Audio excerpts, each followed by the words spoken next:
twice a year I am kind of scared. On Christmas and Easter, when I see a mob of people show up in the church and being small statues like I am, I'm kind of afraid they will run over me. But today I'm pretty confident because I look around here, there's wonderful people. I don't feel like they come in to harass me. Even if they do, then I surround myself with enough of law enforcement and judges in this church. You know, I'm looking at this side. I see the Flanagan, one of the judges here, the head judge of Columbia County sitting right there, do the second reading, so I think I'm good. I'm not scared anymore. Well, but my dear friends, we don't come here today because we're afraid or we're scared. We come here today because we are in love. Yes, we are in love. Seems like nobody wants to be in love. As I told you before, the 4 o'clock Mass is the children's Mass, so my homily begins towards the children. Now, for those adults who don't like that, you may stay after Mass, and I will be very happy to give you an adult homily. Deal or no deal? Now, since it's a children's Mass, I'm going to have a theme. Make sure they remember. And I'm going to ask all of you to help the children. This is the theme. They must love each other very much. And every time I say the word, they must love each other, everybody has to respond, very much. How's that sound? Let's try it. They must love each other very much. Wonderful, wonderful children. You seem like you're in Disneyland, right?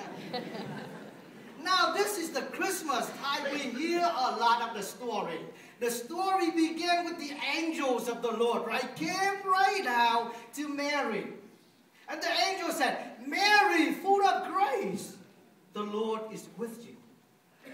And then we know how that happened because the Holy Spirit overcame Mary. And then she pregnant with the Son of God. But before she gave birth to the Son of God, there's something special happened.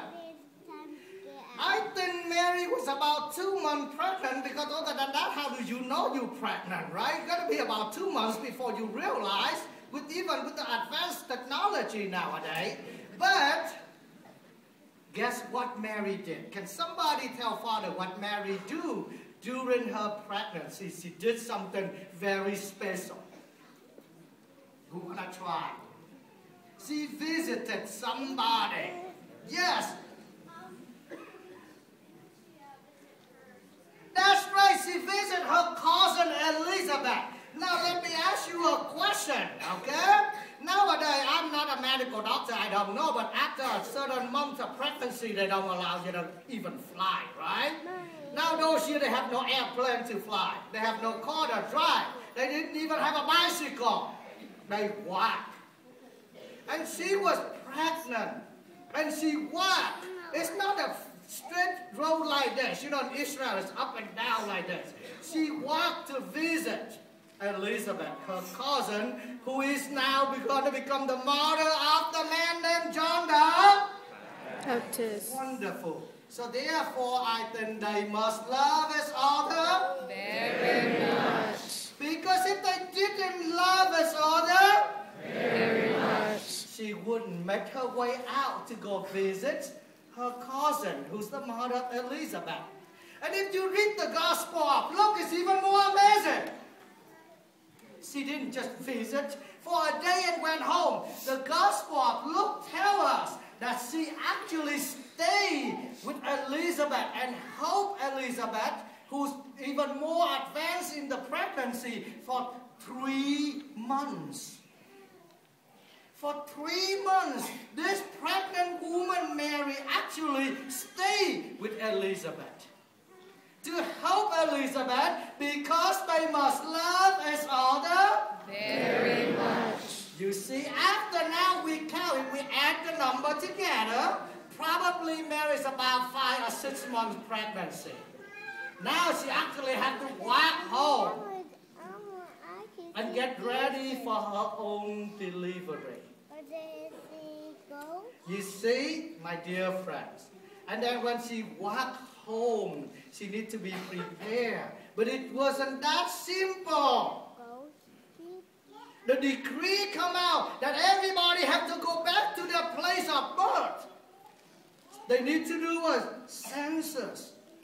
Count in how many people, where they are now. Now imagine if they do that and I have to walk back to Vietnam. You know, it's going to be quite long. Or maybe because your grandparents came from Italy, from Ireland, from Korea, for somewhere else. It's going to be a quite long walk home. And here the poor Joseph, I all call him the poor Joseph. The whole gospel he could never allow to say anything. Everything he did was happen to him in a dream. But he did it because he must love God very much. That's right. He did it not because he scared people, but because his love for Mary and for God and the Son of God's coming out. Here they walking home.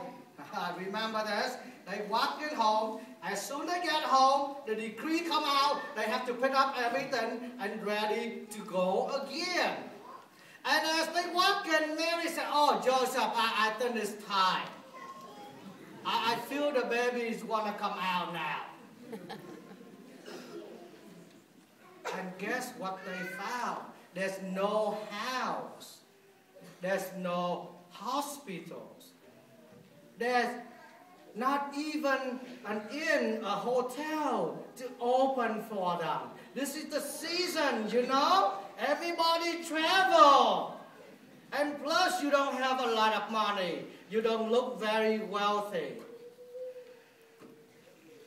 But because God loves us very much, God doesn't care where he's going to be born.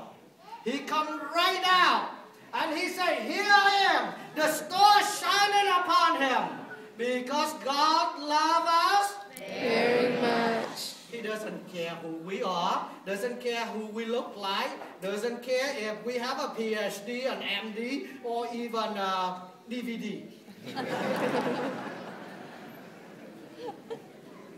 Or MP3, whatever these days, I don't know. He doesn't care who we are, how sinful we are. He comes down because he must love us very much. That is correct. And here he is among us.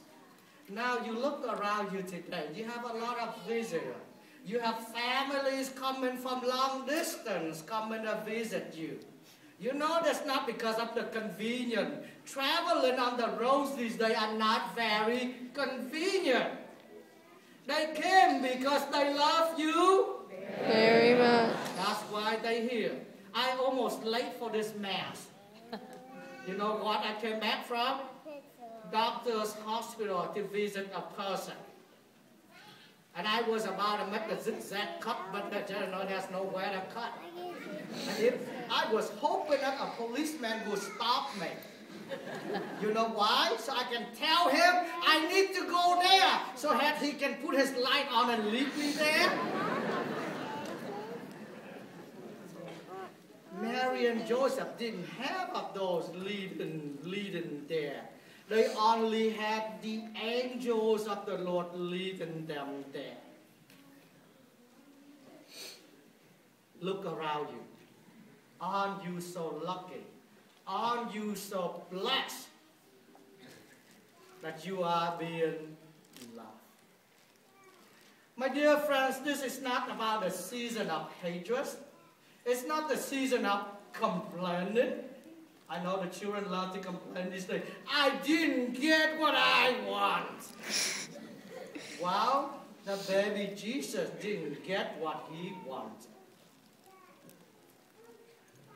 But he didn't complain. He didn't complain. The adult, this is the season of frustration. I told people last year, so I tried to reduce. When I'm driving this year, I put both of my hands on the wheel.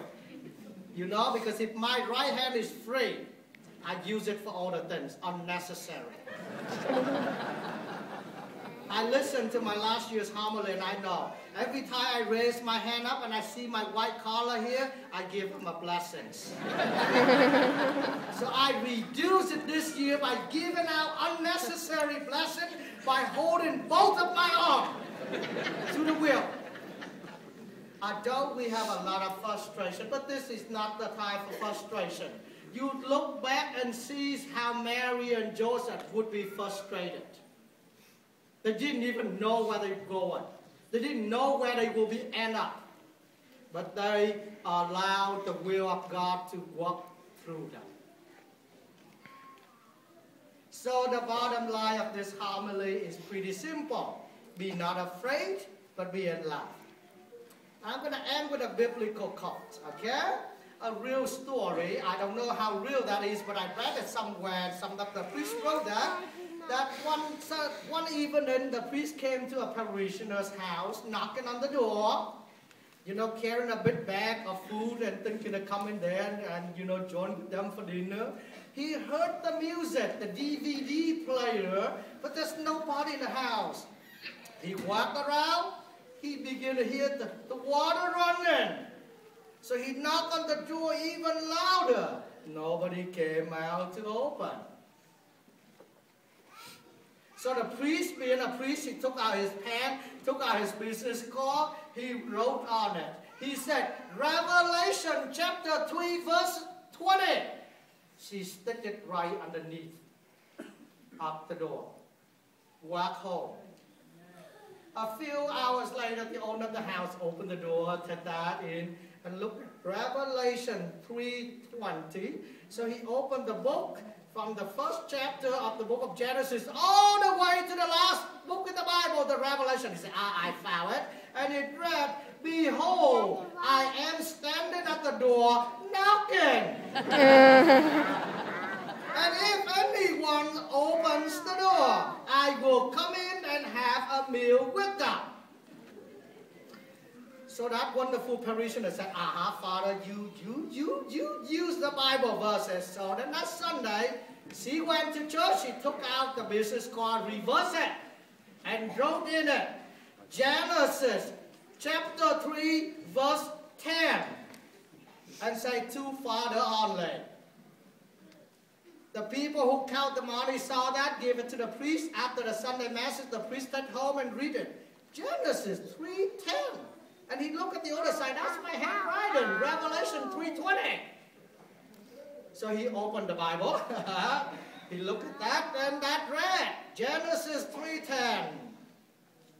Behold, I saw you walking in the garden, but I was afraid, so I hid myself.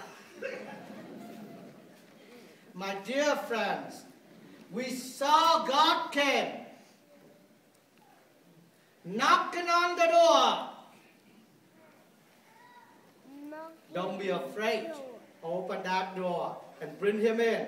Because his name is Emmanuel. He came because he must love us very